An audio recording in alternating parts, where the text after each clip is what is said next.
Hello? And what? Oh, hold on. That's my phone. Hello? Yep. I'm filming right now. No, I'm not on my cell phone. I'm on a massive banana. No, it's legit massive. I'm a giant, so it looks large. But if a normal person was to hold it, they could probably peel it and then climb in it and use it as a hammock. No, that's not where the term banana hammock came from. That's something else. Is the banana a clue as to what I'm making? No, it's a red herring. And it's not herring based either, what I'm making. Everybody already knows because of the thumbnail and the title, but the shirt is more of the hint than anything, but like I said, they already know. Yeah, this bit has gone on for a while. No, it's not done yet. What am I making? I guess I'll tell you sooner rather than you just watching it. It's a Shoyu Chicken. No, I don't want you to show me anything. No, that's the name of the dish, is Shoyu Chicken. Hopefully I'm pronouncing that right, or else that pun won't work. But yeah, no, I need to go and cook it. Okay, bye. I'll talk to you later. Yeah, I'll tell them. Don't worry. My imaginary friend says hi. And also that putting a stem of a banana in your ear for a minute and 40 seconds is not fun. So don't do it. It got a little sticky at the end. I don't know if you noticed when I pulled it away. But I think I revealed all of the information that you need for the recipe in terms of today. Sorry that last week there was no recipe. I filmed something and then just didn't have time to edit it. So I'm gonna have that in my back pocket for if I need to take a week off or something. So I'll probably finish editing that and then I'll drop it at some point when I don't wanna cook anything, or if I'm on vacation again or get kidnapped, usual things. But before we get into actual cooking, I already told you what we're making. I wanna share with you, little life story, which is nothing big, it's nothing major, but it's one of those things where I kinda, had that realization. I believe the term is Schadenfreude, where it's pleasure in other people's pain. But I feel like there's limits to it. If somebody's really hurt and then you're I don't wanna hear that because it's depressing. But if it's an inconvenience to them, you're lay it on me, because then you can just kind of laugh at them knowing that they're fine, but with the joy of being at least that's not me. So that story in my life, as you know, went to see my parents, wonderful time. I actually cooked what we're making today for them and they enjoyed it. So it's gonna be great and it's super easy. But enough about that, back to my life problems. Up there, I cleaned my car, exterior, well, actually technically my dad cleaned it because the day that I woke up to clean it, he had already done it. And I was like, well, there you go. But I cleaned the interior and that thing was looking beautiful. Vacuumed everything, even under the seats, got it all. I was like, this is gonna be great. Because usually, as time progresses, the only part of my car that gets dirty is the driver's seat, because it's just me ever in there. Anyway, I also like to snack in the car. So on my drive back, I was snacking, eating this and that. One of the things were, I believe it's soybeans covered in wasabi, they're dried. So I was eating some of that and I'm well, the wasabi was getting to me, so I'm I need a little bit more substantial thing to snack on, and that's more of a fun little kick in the face snack on the side.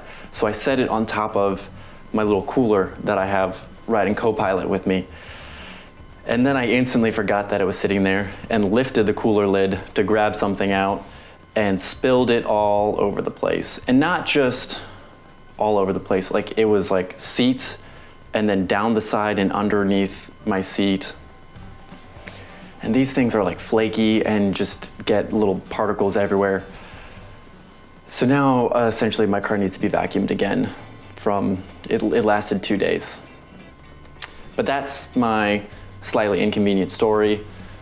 Hopefully now it gave you that joy of, at least that's not me. Anyway, So the recipe that we're making today, like I mentioned, Shoyu Chicken, super easy. You're gonna see it's like 5 steps, and you only have to chop 2 things, kind of. Like, they're more like aromatic marinade kind of business, so it's just like thick chops. I think one of them you just have to smash, like you don't even have to chop it. But I'll let you know more about that after we run through the ingredients that you're gonna need. It's a short list, so don't run off. Ginger, garlic, soy sauce, mirin, water, brown sugar, chicken thighs. So game plan. This one's a pretty quick one and simple one. The majority of the recipe that I'm gonna link is actually kind of just an article, and then at the very bottom is like a paragraph that actually explains how to make this. The steps for that recipe are as follows.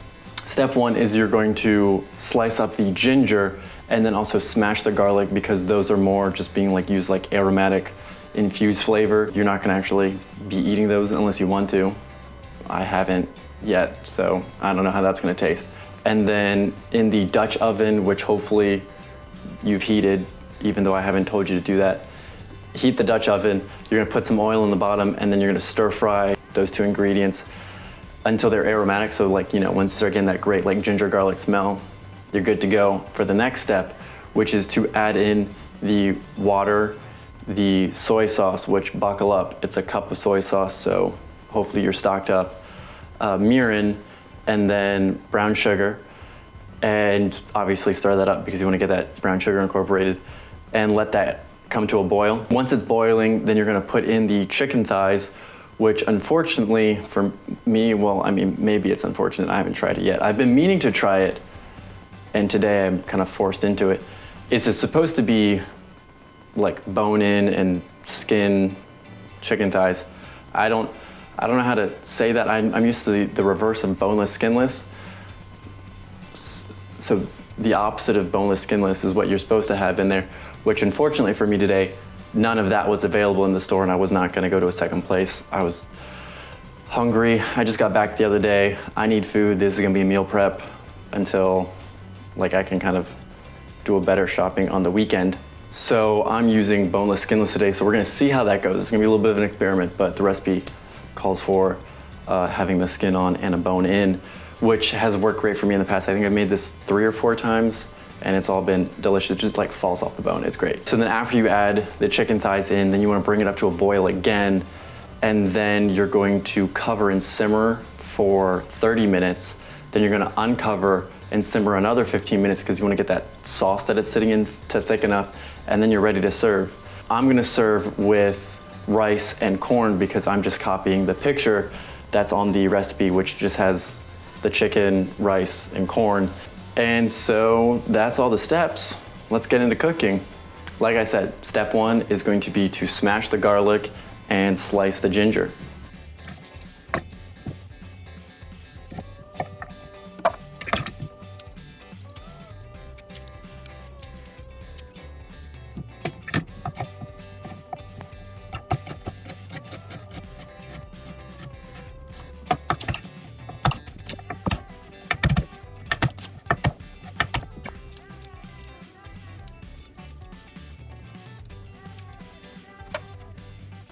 Now that we are done using the cutting board and a knife for this whole recipe, that's it. Like I told you, pretty simple. Throw that into the Dutch oven, hopefully with some oil because you don't want it to just burn, and kind of stir fry that and wait for it to get aromatic.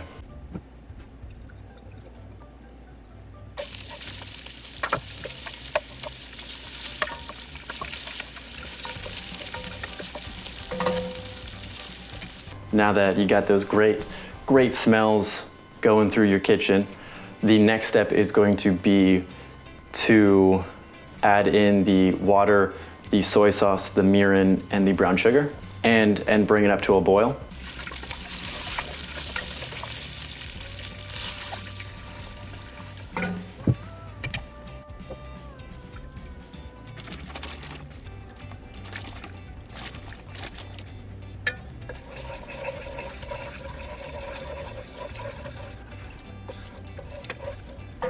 Now that you got that all mixed in and it's boiling, the next step is to add in the chicken thighs and then also bring that back up to a boil.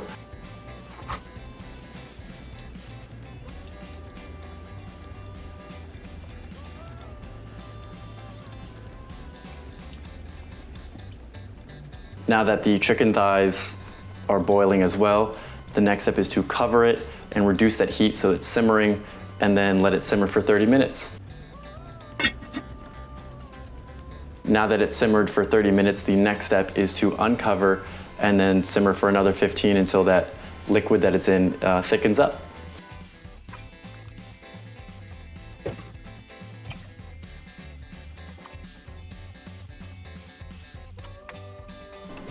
So here we go, here's it all plated up. And because I usually do it with the skin on, I'm gonna do a quick taste to let you know what the differences kind of are between the two. So the kind of first big difference I notice is when the skin's on, it kind of creates a little bit of a barrier between all the sauce that you're cooking it in and the chicken meat itself. So if you don't eat the skin, you get like a really delicious chicken, but not quite as much of like the garlic and ginger as that, where there is no skin, because it's kind of straight onto the meat itself. So if you kind of are feeling that, that's an option. However, like if you do have the skin on there, a thing that I like to do afterwards, which it's not in the recipe, but you can kind of pop it under the broiler or just like pan fry it and crisp up that skin, and then ooh, delicious. But that's, I mean, if you want that kind of crispier skin texture. If not, I mean, the skin is still pretty good to eat. It creates a bit of a barrier between that, all the ginger and garlic that we put in there. So those are kind of things to weigh when you're deciding on how to make it. But I mean, the world's your oyster. Do with it as you will. Let me know if you do make it, and if there's any fun twists that you thought of trying, or accidents that happen, like me only be able to having boneless, skinless. Let me know, because that's one way to learn, is by kind of being forced down a path, and you gotta make do. That's life. And on that note, bye Mom, still not dead. See ya.